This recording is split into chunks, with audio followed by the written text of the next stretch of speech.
अस्सलाम वालेकुम, वादाब। क्या हाल है? आप सब ठीक हैं?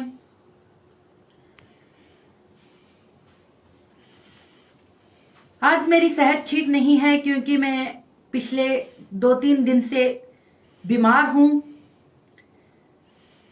आज पूरी जम्मू कश्मीर की आवाम को बेसब्री से इंतजार था कि महराज साहब की आज सुनवाई होगी और इंशाल्लाह पूरी उम्मीद थी हमें सबको, पूरी हिंदुस्तान की आवाम को, कि आज महराज साहब के साथ इंसाफ होगा। लेकिन आज फिर तमाम उनके चाहने वालों को, तमाम उनकी बहनों को आज फिर से दिल दुखा क्योंकि वहां पे सुनवाई नहीं हुई। वो 8 दिसंबर के लिए डेट रखी गई, लेकिन फिर भी मैं तमाम महराज साहब के चाहने वालों को ये कहना चाहूंगी कि अल्लाह के घर में देर है मगर अंधेर नहीं है।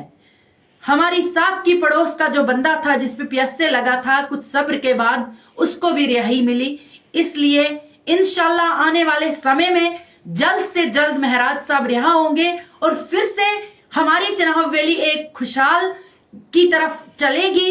क्योंकि जब से महराज साहब यहां से गए हैं तो बहुत मुश्किल का सामना करना पड़ता है। हर घर में हर बंदा गमगीन है। लेकिन आज मेरा मुद्दा इस पे बात करने का नहीं है क्योंकि मैंने ये वैसे आप सबके सामने ये दिल की बातें कही। आज मेरा मुद्दा कुछ और है क्योंकि मैं बीमार थी, लेकिन फिर भी मैंने सोशल मीडिया पे देखा कि बहुत सारी आज ज्वाइनिंग की जो है वो दौड़े लगाए हुए हैं। वो तो अपने आप को लीडर कहते हैं, मैं तो उनको लीडर भी नहीं कहती क्योंकि वो लीडरी के काबिल नहीं है। और वो ये कहते हैं कि फातिमा फारूक आजाद साहब के साथ है या फिर महराज मलिक साहब के साथ है। तो मैं यहां से मुतमईन होके उनको ये जवाब देना चाहूंगी कि मैं आजाद साहब के साथ भी हूं और महराज मलिक साहब के साथ भी हूं। क्यों? पार्टियों से बंदा हट के अपनी इज्जत का सबसे पहले ख्याल होता है। क्योंकि बंदा गिरता है वो ये बाद में देखता है कि मुझे लगी या न लगी, लेकिन पहले वो अपनी इज्जत को देखता है कि किसी लोग ने मुझे देखा तो नहीं। इसलिए मैं उनको कहना चाहती हूं कि अगर आप भलेसा में रह के, आप चिनाब वैली में रह के आजाद साहब को धोखा देते हैं, मैं यहां पे भलेसा में रह के अपने महराज मलिक साहब भाई को कभी धोखा नहीं दूंगी। क्योंकि मैं अपनी इज्जत के साथ हूं, मैं अपनी शान के साथ खड़ी हूं। मैं आजाद साहब के साथ भी और महराज साहब के साथ भी इंशाल्लाह जब तक हमारी जान में जान है हम खड़े रहेंगे। लेकिन मैं उन मुनाफिकों को कहना चाहती हूं, उन दलों को कहना चाहती हूं जो 1 साल लगाया उन्होंने तमाम खुलासा करके, मैं आज आपके सामने ये बातें रखना चाहूंगी क्योंकि मेरी हालात खराब होने के बावजूद भी मेरे मन में जो बातें हैं, जो सच्चाई है, वो आप सबके सामने रखना चाहूंगी। और मैं अपने तमाम फेसबुक के जितने भी लोग मुझे देख रहे हैं, मैं उनको कहना चाहूंगी कि उन दलों तक भी ये वीडियो पहुंचनी चाहिए, उन मुनाफिकों को ये समझ आनी चाहिए कि आखिर हम जम्मू कश्मीर के नहीं बल्कि चिनाब वैली के लोगों के साथ ये कैसा खिलवाड़ कर रहे हैं। यहाँ की जो यूथ है उनके साथ हम इतनी गद्दारी कैसे कर रहे हैं। मैं यहां से कहना चाहूंगी कि जब आजाद साहब ने कांग्रेस को खैराबाद कहा, वहां पे इस्तीफा दिया, तो पूरी जम्मू कश्मीर की आवाम रोई क्योंकि कांग्रेस पार्टी जो है वो आजाद साहब के नाम से थी। तमाम हिंदुस्तान के जितने भी लोग हैं वो इस बात को बखूबी जानते हैं कि आजाद साहब की वजह से कांग्रेस पार्टी थी। अगर आजाद साहब के नाम से कांग्रेस पार्टी नहीं होती तो बिहार के अंदर देखो कांग्रेस पार्टी का क्या हाल हुआ, पंजाब के अंदर कांग्रेस पार्टी का क्या हाल हुआ, रियासत के अंदर हर जगह जहां भी नजर दौड़ाई जाए कांग्रेस का नामो निशान नहीं है। लेकिन मैं यहां से कहना चाहूंगी कि आजाद साहब ने जब कांग्रेस पार्टी को खैराबाद कहा, उसने बहुत मजबूर होकर खैराबाद कहा क्योंकि जब आजाद साहब एज ए चीफ मिनिस्टर थे तब भी ये मुनाफिक और ये दल्ले लोग आजाद साहब को चारों तरफ से घेरे हुए थे। किसी भी हिंदुस्तान के किसी गरीब की बेटी या गरीब का बेटा उनको आजाद साहब के नजदीक जाने नहीं दिया। चाहे वो डेवलपमेंट की बात हो, चाहे वो किस बेरोजगारी की बात हो, कोई भी परेशानी लेके जब आजाद साहब के गेट पे जाते थे, इन दलों ने आजाद साहब को घेरा हुआ होता था और आजाद साहब को बाहर नहीं जाने देते थे। ये मैंने अपनी आंखों से देखा है। जब आजाद साहब से इन्होंने 9 दिन बैठ के आजाद साहब के सामने कुरान उठाया। मैं आप लोगों को ये बात कहना चाहती हूं और आपसे पूछना चाहती हूं कि जो लोग आज जो हमारे अल्लाह की किताब है, जो कुरान पाक जो नाजिल हुआ है पढ़ने के लिए, ये दले कुरान की कसम कैसे कर लेते हैं, कैसे उसको सर पे उठा के और फिर उसके साथ भी धोखेबाजी करते हैं। मैं इन दलों को यहां से कहना चाहती हूं, आपकी सियासत दफन हो चुकी है। आप कहते हैं कि हम पूरे हिंदुस्तान में या चुनाव वैली में राजनीति करेंगे। मैं कहती हूं आपको घर में भी कोई सपोर्ट नहीं करेगा, जैसे आपने आजाद साहब के साथ धोखा किया। क्योंकि मैं पिछले दिनों में छात्रों में गई हुई थी, केशवान, मुगल मैदान, तमाम एरिया घूम के आई। जहां पे भी बात लगती है वहां पे लोग रो रहे हैं कि आजाद साहब के साथ धोखा हुआ। दिल दुखता है बंदा जब ऐसी बातें सुनता है, क्योंकि इन दल्लों ने आजाद साहब को नीचा दिखाने के लिए उनके साथ पहले धोखा किया, फ्रेब किया, उसको कांग्रेस पार्टी से बाहर निकलवाया, उसके बाद एक एक करके तमाम लीडरों को बाहर निकाला। आप पूरी सोशल मीडिया पे पूरी जानकारी रखते हैं कैसे आजाद साहब की पार्टी से एक एक बंदा करके इन दलों और मुनाफिकों ने बाहर निकाला। और लास्ट में जब वफादारी की बात आई तब इन्होंने आजाद साहब का साथ भी छोड़ दिया। और कहना मुश्किल है, लेकिन आजाद साहब ने इतनी दिल पे बात ली कि उनको हार्ट अटैक आ गया। मैं कहती हूं अल्लाह ताला कभी इनको माफ नहीं करेगा। ये घर के लीडर हैं। ये कहते हैं ना कि हम कॉन्स्टिट्यूंसी के लीडर है। अरे भाइयों, आप कॉन्स्टिट्यूंसी के नहीं, आप अपनी औलाद के लीडर हो।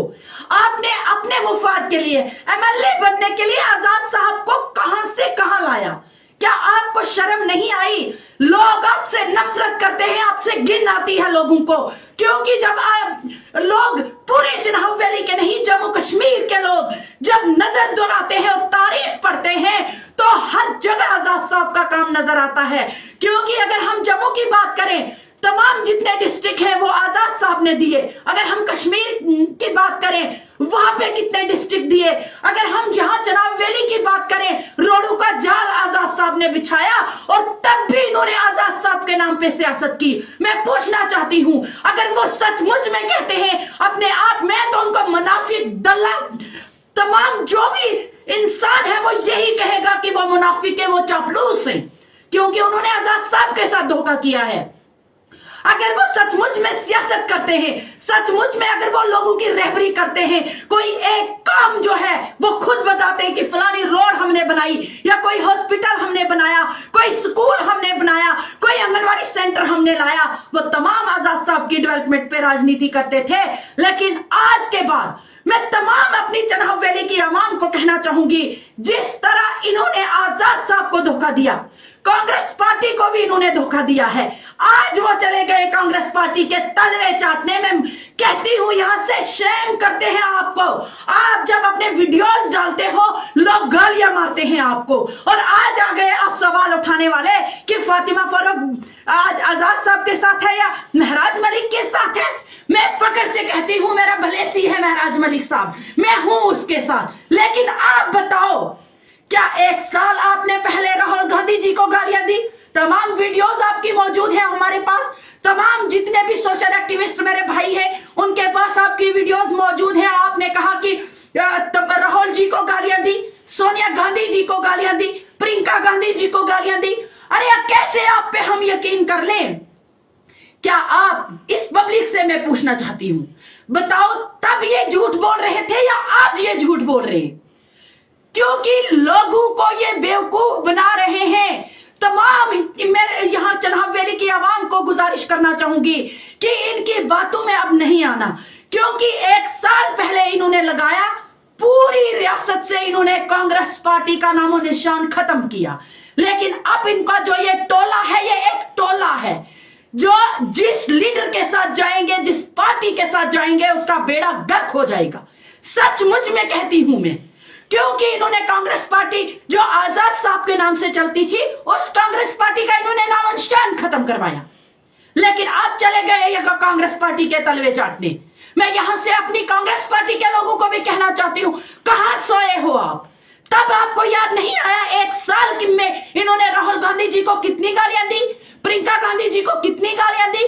मैं यहां से कहना चाहूंगी कि जो ये टोला है, ये हिंदुस्तान की बर्बादी है और ये कोई भी किसी के लिए डेवलपमेंट नहीं करेंगे।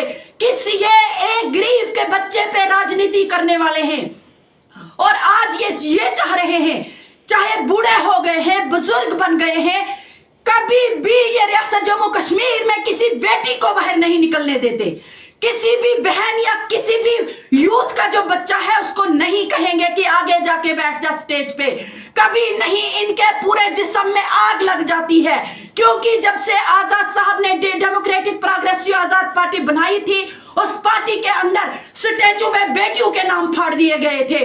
उन स्टैचू पे तमाम बेटियों से जो है वो चीयर छीनी ली थी। लेकिन मेरे अल्लाह का वादा है कि जो बंदा अगर किसी के साथ अच्छा करेगा, मैं भी उसके साथ अच्छा करूंगा।